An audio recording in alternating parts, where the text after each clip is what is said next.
If you're self-employed and you're not writing these off, you are handing the IRS money you simply do not owe. Freelancers, gig workers, and small business owners overpay every single year by missing deductions they fully qualify for. So here is the complete 2026 list of self-employed write-offs in plain English. Let's break it down. First, why this matters so much for you specifically. When you're self-employed, every deduction is worth more because it lowers two taxes at once: your income tax and your 15.3% self-employment tax. So a $1,000 write-off can save you far more than it would a regular employee. Deductions are your single best tool. Here's the rule for what counts. The IRS lets you deduct expenses that are ordinary and necessary for your business, meaning common in your line of work and helpful to running it. The key word is business. Keep records, keep receipts, and keep your business money separate from your personal money. Do that, and everything that follows is fair game. And here's where every one of these lives. Schedule C, Part 2, Expenses. This whole section is your write-off menu. Each line lowers your profit, and your profit is what gets taxed. The more you legitimately fill in here, the number one, and usually the biggest, your vehicle. If you drive for your business, you can deduct 72.5 cents for every business mile in 2026. Just a few thousand miles is a few $1,000s. Track them with an app. And remember, your commute and personal trips don't count. Number two, the home office.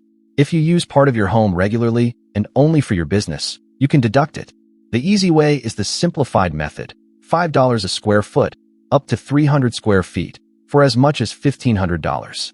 People skip this out of audit fear, but for the self-employed, it's completely legitimate. Number three, your phone and internet. You almost certainly use both for your business, so the business use percentage is deductible. If your phone is 60% business, 60% of the bill is a write-off. Same with your home internet. Estimate. 4.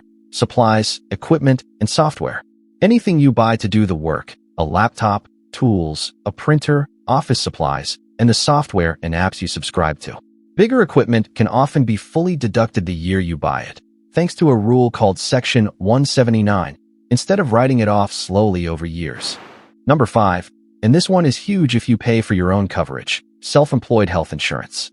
If you're not eligible for an employer's plan, you can generally deduct the premiums you pay for yourself and your family for medical, dental, and even some long-term care. This comes off your income, not just your itemized deductions.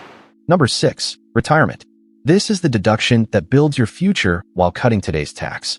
A SEP IRA or a solo 401k lets a self-employed person set aside far more than a regular 401k, potentially tens of thousands of dollars, and most of it is deductible. It's one of the most powerful moves a profitable freelancer can make. Number 7, business meals. When you grab a meal with a client, a collaborator, or while traveling for work, you can generally deduct 50% of the cost. Keep the receipt and jot down who you met and why. Just note, entertainment, like event tickets, is not deductible, and neither is your everyday lunch alone. Number 8, marketing and advertising. Your website and domain, online ads, business cards, flyers, photography, even the fees for the platforms that get you customers. If you spend it to find or keep clients, it's almost always a write-off. Number 9, professional and financial costs. The accountant or bookkeeper who does your taxes, legal fees, business bank and merchant processing fees, and any contractors you pay.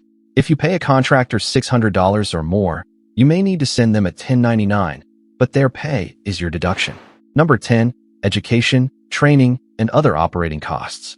Courses, certifications, books, and industry subscriptions that improve your current business all count. So do business insurance, professional dues, and your startup costs. You can generally deduct up to $5,000 of startup expenses in your first year. And don't forget the 2 automatic deductions that happen on your main return. You deduct half of your self-employment tax, and the qualified business income deduction can take another 20% off your business profit before income tax. You don't list these on Schedule C, but they're real money, and good software or a good preparer won't miss them. Let's see what this adds up to. Say you're a freelancer with $50,000 of income. You write off 8,000 miles of driving, a home office, your phone, your software, and your health insurance, about $14,000 total.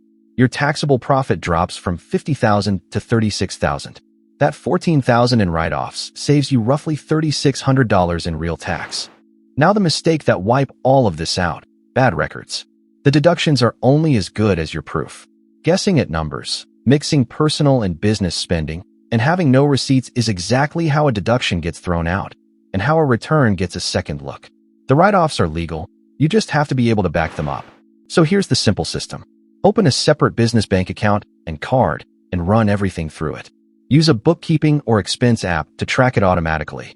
Snap a photo of receipts and keep a mileage log. Set this up once, and your write-offs are organized, defensible, and ready at tax time.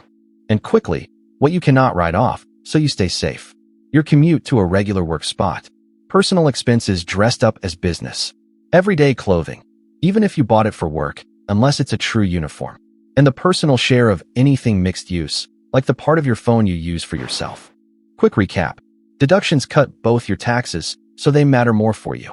Track your vehicle, home office, phone, supplies, health insurance, retirement, meals, marketing, professional fees, and education.